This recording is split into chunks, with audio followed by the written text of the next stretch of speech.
Hello students. आज हम मोल के कंसेप्ट को ही कंटिन्यू करते हुए आगे पढ़ेंगे। हम एटॉमिक मास के बारे में, ग्राम एटॉमिक मास के बारे में और रिलेटिव एटॉमिक मास के बारे में। मैं आपको पहले बता दूं, ये वीडियो पूरी ध्यान से देखना क्योंकि तीनों ही सेम से हैं, तो कंफ्यूज नहीं होना है, तो आपको समझ में आएगा अगर ध्यान से सुनोगे तो कि तीनों में क्या फ़र्क होता है। हालांकि सभी की वैल्यू क्या मिलेगी, आपको सेम मिलेगी। एटॉमिक मास भी उतना ही होता है, ग्राम एटॉमिक मास भी उतना ही होता है और रिलेटिव एटॉमिक मास भी उतना ही होता है। और मैं आपको जानकारी के लिए बता दूं, रिलेटिव एटॉमिक मास आपसे नहीं पूछा जाता है। क्या नहीं पूछा जाता है? रिलेटिव एटॉमिक मास नहीं पूछा जाता है। तो चलिए आज का लेक्चर स्टार्ट करते हैं हम। सबसे पहले एटम क्या होता है। आपके पास कोई सब्सटेंस है, जैसे मान लीजिए मेरे पास कोई सब्सटेंस है, कोई रोड है, इसके मैं छोटे छोटे छोटे छोटे टुकड़े करते जाऊं और जो लास्ट टुकड़ा जिसके मैं और टुकड़े ना कर पाऊं, that is known as atom. The smallest particle of an element which exist in nature. जो नेचर में क्या करना चाहिए? एग्जिस्ट करना चाहिए। ऐसा ना है कि वो अकेला रह ही नहीं पाए। स्मॉलेस्ट पार्टिकल, किसी भी एलिमेंट का छोटे से छोटा पार्टिकल क्या कहलाएगा? एटम। एटम में और may not exist in free state. Free state में भी एग्जिस्ट कर सकता है, मतलब अकेला भी रह सकता है और कोई जरूरी नहीं अकेला नहीं रहे। जैसे फ्री एग्जिस्टेंस वाले कुछ एग्जांपल है, सोडियम। सोडियम अकेला ही रहता है, एक एटम अपना अकेला रह जाएगा। जबकि ऑक्सीजन का अकेला एटम नहीं रहेगा, दो एटम साथ में जुड़े हुए मिलेंगे। नाइट्रोजन, नाइट्रोजन के भी दो एटम एक साथ मिलेंगे। फास्फोरस के कितने मिलेंगे? चार एक साथ मिलेंगे। और सल्फर के कितने एक साथ मिलेंगे? 8 मिलेंगे। ठीक है, तो आपके पास मोर देन वन एटम होते हैं, इसका मतलब नो फ्री एग्जिस्टेंस, अकेला फ्री एग्जिस्टेंस नहीं कर सकता। जबकि कुछ example sodium, magnesium, potassium, lithium, calcium, beryllium, magnesium, iron, etc, ये जो आपके एग्जांपल्स हैं वो आपके पास फ्री एग्जिस्टेंस के हैं। और बहुत सारे ऐसे भी एटम हैं जो फ्री एग्जिस्टेंस नहीं करते हैं। There are 3 different type of masses in atom. किसी एटम के मास कितने टाइप से हम बता सकते हैं? 3 टाइप के। फर्स्ट इज रिलेटिव एटॉमिक मास, दूसरा एटॉमिक मास, तीसरा ग्राम एटॉमिक मास। और मैं आपको जानकारी के लिए बता दूं, ग्राम एटॉमिक मास को ही हम क्या बोलते हैं? मोलर मास बोलते हैं। क्या बोलते हैं इसको? Molar mass. ये ध्यान रखना, ग्राम एटॉमिक मास ही मोलर मास होता है। तो पहले हम देख लेते हैं रिलेटिव एटॉमिक मास क्या होता है। तो रिलेटिव एटॉमिक मास की अगर बात करें तो देखिए क्या है, एटॉमिक मास कांस्टेंट। सबसे पहले रिलेटिव एटॉमिक मास से पहले आपको एटॉमिक मास कांस्टेंट करना पड़ेगा, और इसी का दूसरा नाम लिख सकते हो आप एटॉमिक मास यूनिट, जिसको आप शॉर्ट फॉर्म में लिखो तो AMU। ए का मतलब एटॉमिक, एम का मतलब मास और यू का मतलब यूनिट। या फिर क्या लिखेंगे हम? AMC। क्या लिखेंगे? AMC, atomic mass constant. ठीक है बच्चों, ये क्या होता है? Atomic mass constant is defined as 1/12 of the mass of one atom of carbon atom. आपको क्या करना है? एक एटम लेना है, किसका? कार्बन 12 का। एक एटम किसका लेना है? कार्बन 12 का। और उसका क्या कर देना है? 1/12 कर देना है। जैसे मान लो ये एक एटम है, इसके 12 टुकड़े कर दे, 1 2 3 4 5 6 7 8 9 10 11 12। तो ये 12 टुकड़े जो आपके दिख रहे हैं ना बॉक्स में, इस तरह से 12 टुकड़े कर देंगे। तब जो एक टुकड़ा होगा वो क्या कहलाएगा? आपका एटॉमिक मास कांस्टेंट। तो क्या लिखेंगे? पहले लेना है मास। किसका मास लेना है? Mass of one C12 atom, यानी ऐसा कार्बन जिसका एटॉमिक मास 12 हो, उसका एक एटम लेना है और उसको मल्टीप्लाई कर देने किससे? 1/12 से। या फिर कह सकते हो 12 से क्या कर देना, आपको डिवाइड कर देना है, तो आपके पास क्या आ जाएगा? Atomic mass constant.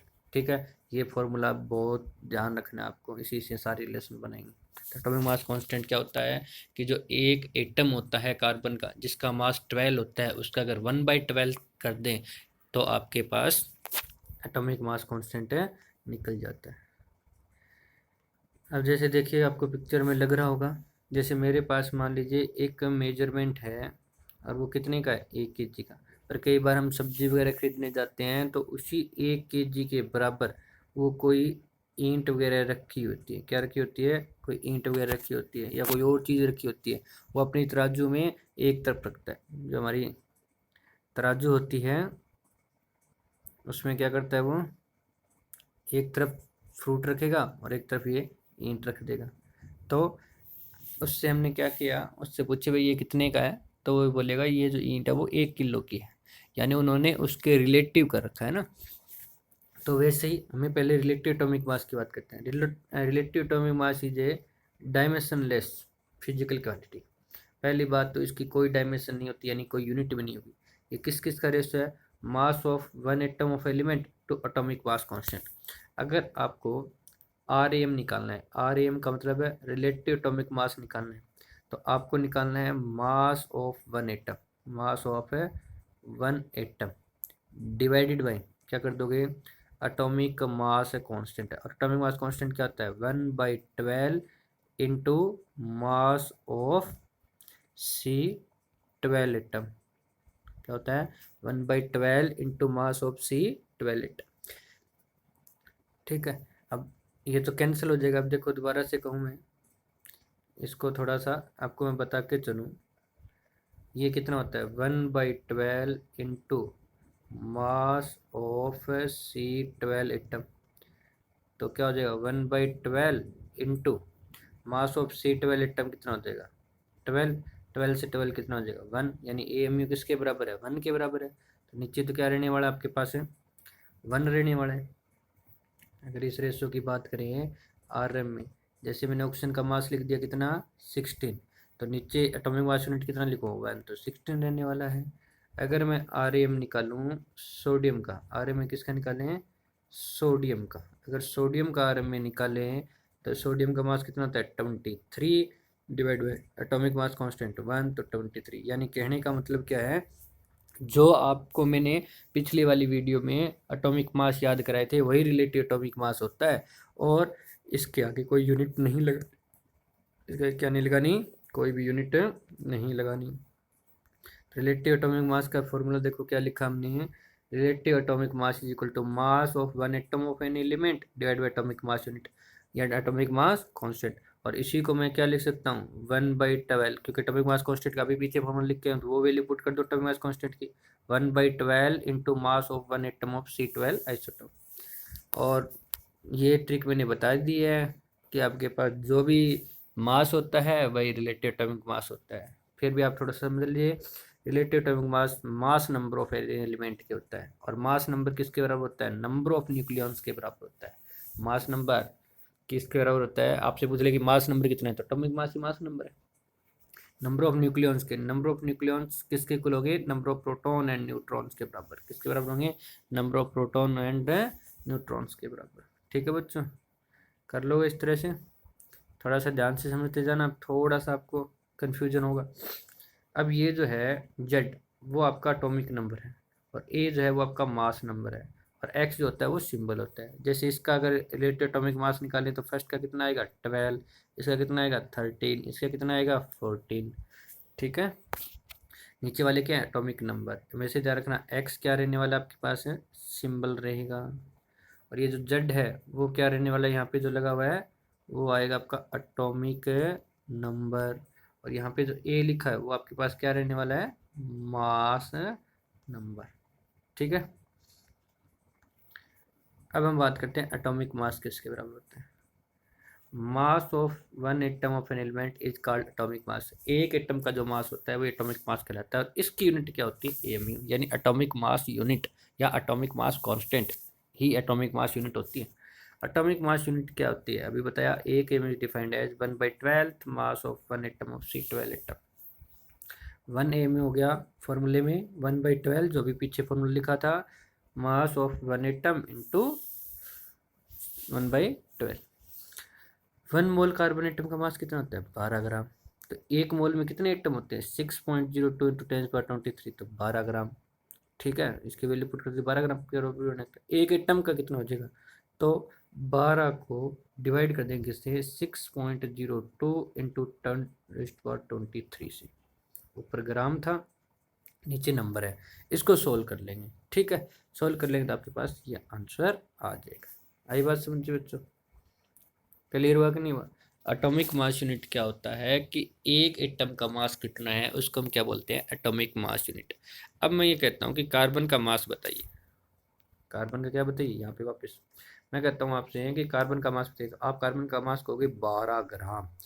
तो ये एक एटम का मास नहीं है, क्यों नहीं है, क्योंकि अगर 12 ग्राम है, अभी मैंने बताया एटम स्मॉलेस्ट पार्टिकल होता है एलिमेंट का, जो दिखाई नहीं देता, तो क्या उसका वेट 12 ग्राम हो सकता है क्या? हम छोटी सी चीज़ लेते हैं तो उसका भी 3 ग्राम 4 ग्राम की जो कोई ऑब्जेक्ट या सब्सटेंस होता है उसको हम आसानी से देख रहे हैं, फिर एटम को क्यों नहीं दिख पा रहे? इसका मतलब ये जो 12 ग्राम है वो आपके पास एक एटम का मास नहीं है, वो कितने एटम का मास है, 6.02 इंटू 10⁻23। कार्बन एटम का मास कितना है, 12 ग्राम। पर मुझे किसका निकालना है, एक एटम का। एक एटम का निकालने के लिए क्या कर दूंगा, 12 को डिवाइड कर दूंगा किससे, 6.02 इंटू 10⁻23। अब फिर से ध्यान से देखिए, यहाँ पे तो लिख दिया मैंने 12, और ये 6.02 इंटू 10⁻23, उसको हम क्या लिख सकते हैं, एक नोटेशन बनाई थी हमने पीछे वाले लेक्चर के अंदर, एन ए। क्या बनाई थी हमने, N A, N is Avogadro number. N A क्या था आपका, एवोगैड्रो नंबर। तो यहाँ पे आपके पास क्या आ जाएगा, एन ए आ जाएगा। ठीक है बच्चों, तो आप इस तरह से भी लिख सकते हो 12/n या फिर 12/6.02 इंटू 10⁻23। मैं ये नोटेशन यूज करूँगा, 12/n ही यूज करने वाला हूँ, तो ध्यान रखना। यहाँ तक क्लियर हुआ? अगर हम बढ़े आगे, एटॉमिक मास, तो ये हमने क्या लिखा, 1 AMU किसके बराबर होता है, 1/12 इंटू मास ऑफ 1। तो एक AMU किसके बराबर हुआ, देखिए एक AMU हुआ 1/12 इंटू, अभी मास ऑफ 1 C एटम का निकाल गया, और 1 C एटम का मास कितना है, 12/Na। 12 से 12 क्या हो जाएगा, कैंसिल, तो क्या हो जाएगा 1/Na। ध्यान से देखो, ये जो 1/12 था, मास ऑफ 1 एटम, अभी क्या पढ़ा मैंने, एटॉमिक मास पढ़ाया। एटॉमिक मास क्या होता है, मास ऑफ 1 एटम निकालना सिखाया। तो मास ऑफ 1 एटम कितना है, कार्बन 12 का, वो आया था 12/Na। तो 12/Na लिखूंगा, 12 से 12 क्या हो जाएगा, कैंसिल हो जाएगा, तो क्या आ जाएगा 1/Na आ जाएगा। 1 AMU 1/12 into mass of 1C 12 atom, तो 1/12 इंटू, और इसको सोल्व करें 1/Na को, तो हमारा आंसर कितना आया था, 1.99 इंटू 10⁻³ ग्राम। इनको सोल्व करें तो ये वैल्यू आ जाएगी, ये वैल्यू आपकी जानी पहचानी हुई है, ये किसके इक्वल है, मास ऑफ प्रोटॉन के बराबर है। किसके बराबर है, मास ऑफ है प्रोटॉन के बराबर है। तो जो प्रोटॉन का मास होता है वही 1 MU में ग्राम होता है, किलोग्राम होता है, सॉरी क्या होता है उसके अंदर है, किलोग्राम होता है। किलोग्राम ग्राम तो कन्वर्ट कर ले लोगे, ठीक है। तो आपके पास दो रिलेशन बन गई, क्या बन गई, कि एक AMU या तो 1/N ग्राम के बराबर होता है, ठीक है। मास ऑफ 1 एटम होता है भाई 12/12 जो मैंने बताया ना, थोड़ा पीछे गलत बता दिया, 1 MU के बराबर नहीं होता। मास ऑफ 1 C 12 एटम निकला था ना, 1 MU थोड़ी निकला था, 1 MU निकला तो 12 से और मल्टीप्लाई करना पड़ेगा, तो ये थोड़ा पीछे ठीक करना, 12/N वो निकला था, ठीक है, चेक कर लो चिन्ह दोबारा। मास ऑफ 1 C 12 एटम आएगा 1 में।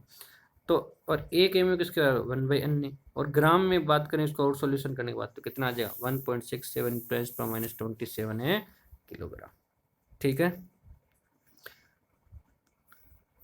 कोई दिक्कत हो तो बता देना, कंफ्यूज नहीं होना है। What is atomic mass of the flowing element, कितना हो जाएगा इसका, पहले का 12 AMU, फिर कितना आ जाएगा 13 AMU, फिर कितना आ जाएगा 14 AMU, और आपसे पूछ ले कि कितना ग्राम होगा, तो आप क्या लिख सकते हो, 14 इंटू 1.67 इंटू 10⁻27 kg, क्योंकि 1 MU की आपने क्या कर दी, वैल्यू पुट कर दी, 1 किलोग्राम।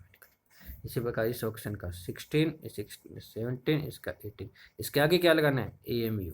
क्या लगाना है, AMU, एटॉमिक मास यूनिट। ग्राम में किलोग्राम में पूछे तो आप AMU की वैल्यू, जैसे मोल की वैल्यू पुट करते हैं 6.02 इंटू 10⁻23, वैसे ही एक AMU की वैल्यू किलोग्राम में कितनी होती है, 1.67 इंटू 10⁻27 किलोग्राम। ठीक है बच्चों, कर लो इस तरह से।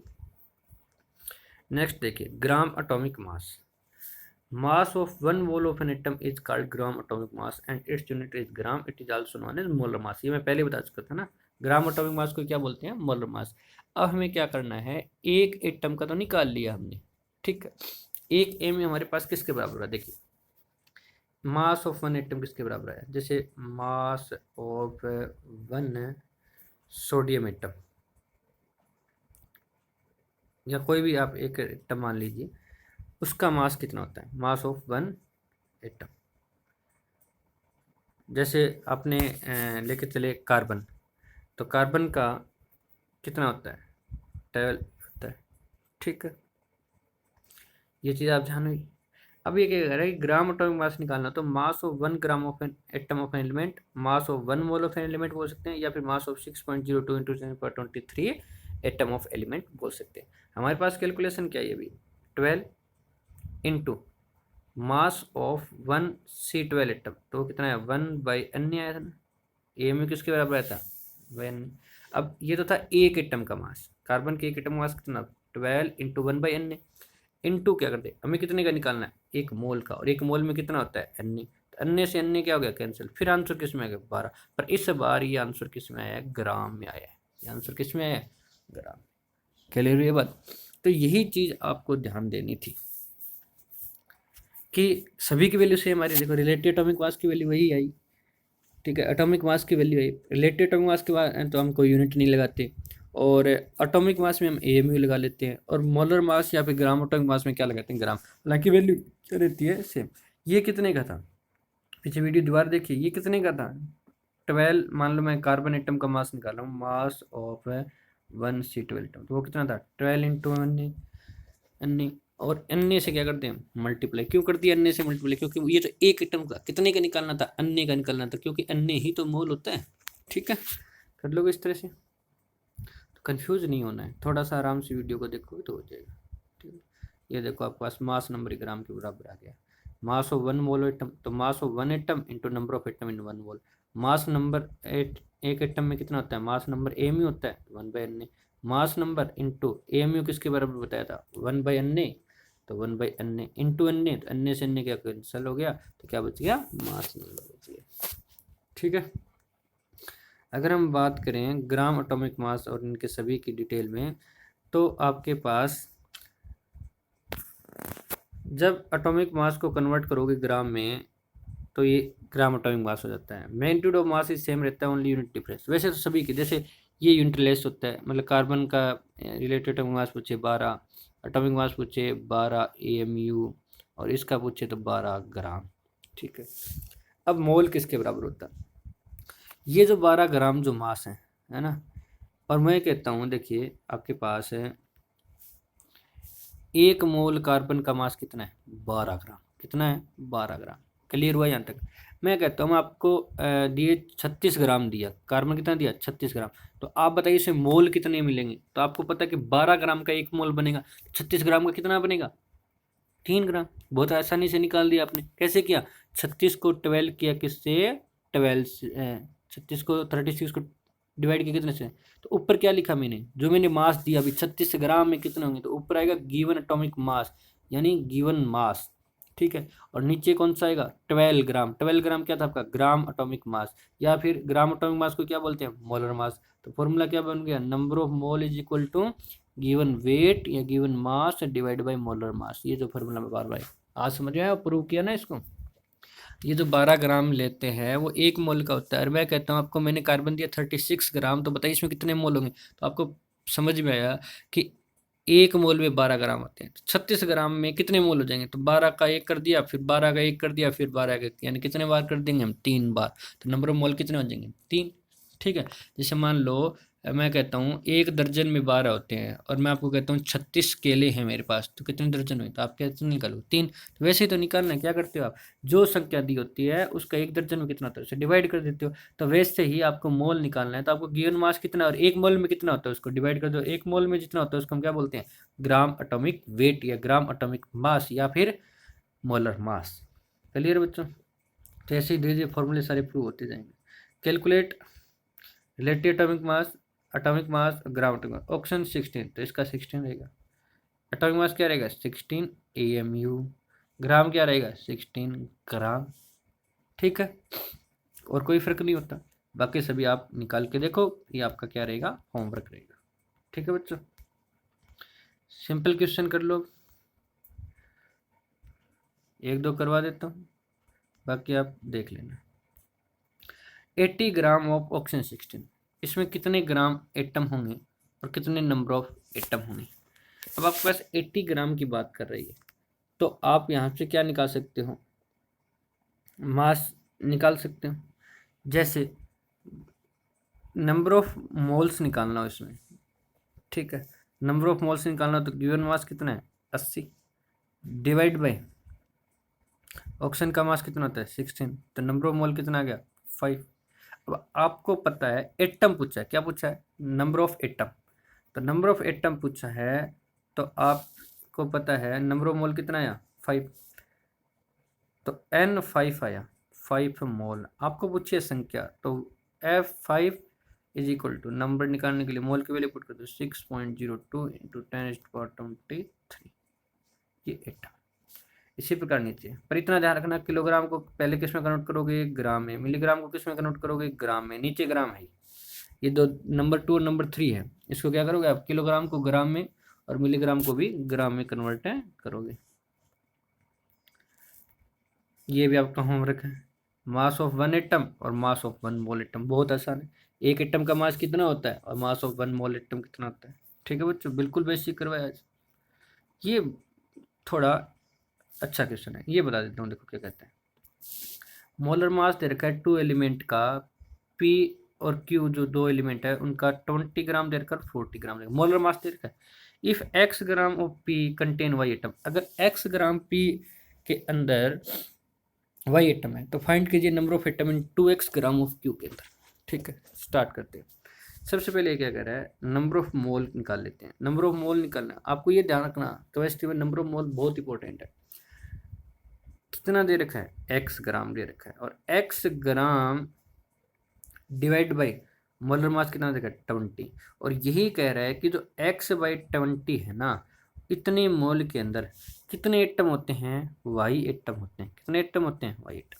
ये तो मैंने निकाला पी के लिए। अगर अब निकालूं क्यू के लिए, तो क्यू के लिए नंबर ऑफ मोल्स निकालूं, तो गिवन मास कितना देखा 2x, atom in 2x gram of Q, ये देखा ना, डिवाइड बाई इसका मास कितना देखा 40, तो कितना आ जाएगा x/20, तो इसका भी एटम कितने आएंगे, वाई एटम, क्योंकि जितने नंबर ऑफ मोल होंगे, जितने नंबर ऑफ मोल होंगे उनके अंदर एटम की संख्या तो क्या होगी, सेम ही होगी। उसके अंदर एटम की संख्या क्या होगी, सेम, अगर वो दोनों मोल में। हाँ, वो अलग बात है कि यहाँ पे मैं ये लिखता कि Q2 एग्जिस्ट करता है, तो ये सेम नहीं होता।